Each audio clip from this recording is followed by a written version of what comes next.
Adam Simkin. I'm in grade 11 at SUNY, and this is my capstone project. As a part of my wellness plan, my dietitian prescribed or really challenged me to eat 3,000 calories a day for a 6-week period. And this is part of my pain management strategy to have diet, stress management, and to try to reduce the overall amount of pain medications that I need. Week 1, I'll be honest, was a bit of a challenge. 3,000 calories is a lot of food, and it was way more than I was even expecting. But I realized that I had to persevere because consistency is really the most important part of a diet.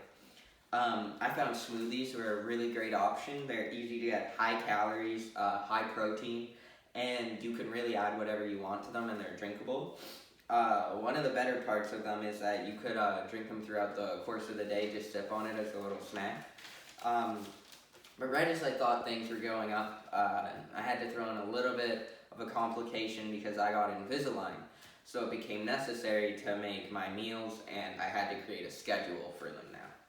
I had to have enough time to eat and leave them in, so I had to get my calories in a lot quicker way. The weight gain over the first week, though, it was not great. It was pretty slow. High metabolism does that. It makes it pretty hard to gain weight. So I decided I needed to start working out, work on my physical fitness a bit, and my cardio. So I went for a 3-kilometer run, and when I got back, I felt lightheaded. I was dizzy and sweaty, and that made me pretty disappointed.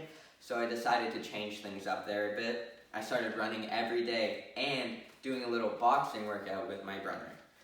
Week 2, I noticed a slow but steady improvement. I gained 2 pounds this week. It was a pretty big victory for me until my dietitian told me a little story that some people can lose 3 pounds when they're sleeping. So, I mean, did I even gain any?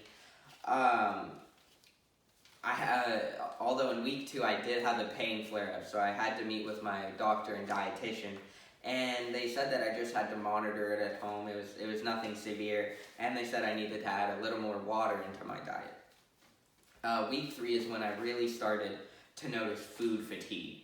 Food became a chore. It was no longer about enjoyment or taste, it was just about getting it down.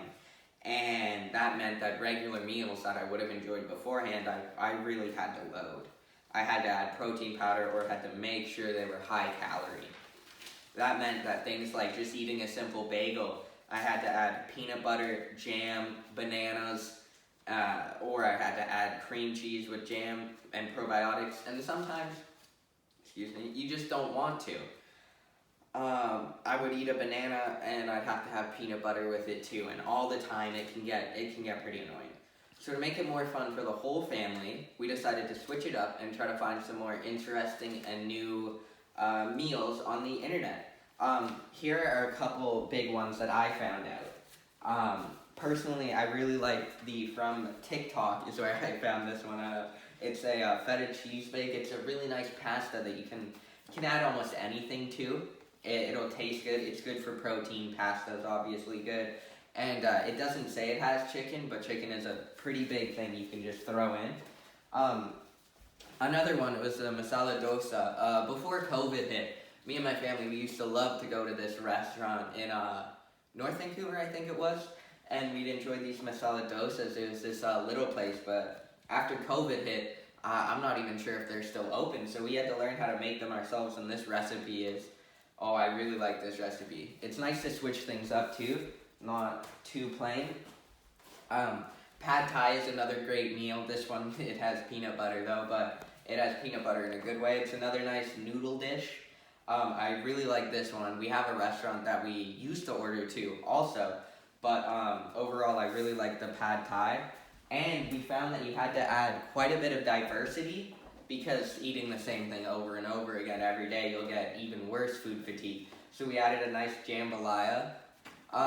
It's a little bit different. I saw it on a Gordon Ramsay video, and it was one of the few things he liked, so I thought I had to try it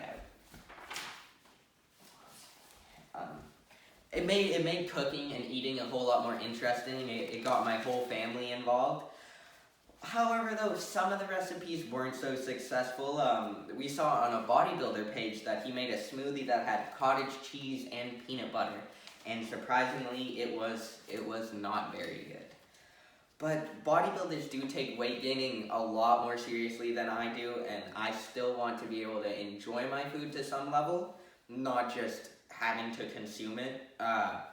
In addition to food, though, I also were taking a lot of supplements.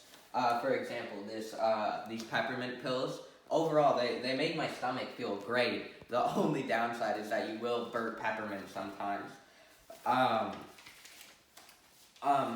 Peppermint helped with the pain as long as the meals, but I think what helped the most was getting on a regular schedule for eating.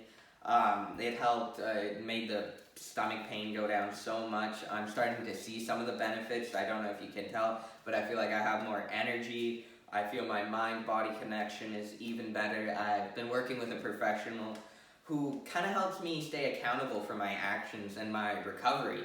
I do believe having a good support system helps, although I never really thought about food and mood relating. But now that I've seen it, I have seen a pretty steady increase in my mood and a decrease in my pain. But now that I understand the connections, it's going to be up to me to be able to work with it throughout the next while. I have about a week and a half left on this plan, and I'm still finding things, and I'm still finding that my energy, my mood are still increasing. So I can only think about what will happen if I can manage to continue this diet for even longer. If I can eventually move off even the supplements and I can go onto a purely consumable diet that can make me feel better for myself. Because I've always preferred to a more natural pain relief over big medication, because I don't like the idea of prescriptions. They've made me feel sick in the past. And overall, we've tried them for way too long for them to just not work. But I think this 3,000 calorie diet might have just been the answer I've been looking for so long. And it's really nice, because who would have thought that the answer was in my own kitchen? And the best part about it is that how I still like to cook now. It's given me a new hobby. I thought this was just going to be about trying to get food down, but no. It's actually created a lovely new hobby for me, something that I can do with my friends and my family, and I'm more involved in my own recovery system.